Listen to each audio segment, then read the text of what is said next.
Assalamualaikum warahmatullahi wabarakatuh. Kita akan membahas salah satu nama Allah yang paling indah dan penuh makna dalam Asmaul Husna, yaitu Al-Sami.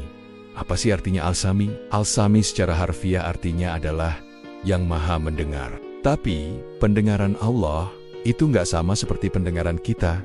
Pendengaran Allah itu sempurna, mutlak, dan tanpa batas. Allah mendengar segala sesuatu di alam semesta ini, mulai dari suara gemuruh petir yang paling keras, sampai bisikan hati yang paling lirih. Bahkan, suara semut hitam yang berjalan di atas batu hitam di tengah malam yang gelap gulita pun terdengar jelas olehnya, subhanallah. Coba deh, kita renungkan sejenak. Kadang, kita merasa sendirian kan? Merasa nggak ada yang mengerti, nggak ada yang mau dengerin keluh kesah kita. Kita mungkin ragu buat cerita ke orang lain, takut dihakimi, atau nggak dipedulikan. Nah, di saat-saat seperti itulah, kita harus ingat sama Al-Sami. Allah selalu mendengar setiap doa yang kita panjatkan, setiap rintihan hati kita, setiap harapan yang terucap maupun yang hanya tersimpan di dalam dada, semuanya sampai kepadanya. Nggak ada satupun yang terlewat.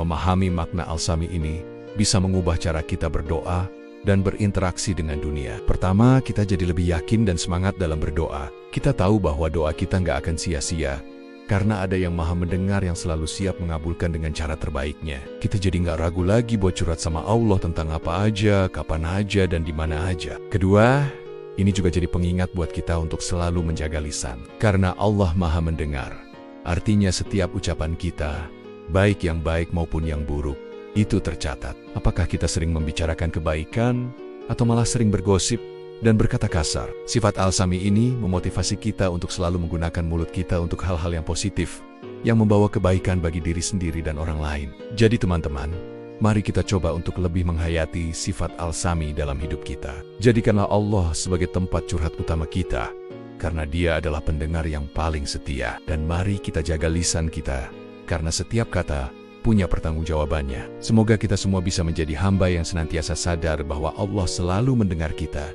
Semoga bermanfaat. Terima kasih. Wassalamualaikum warahmatullahi wabarakatuh.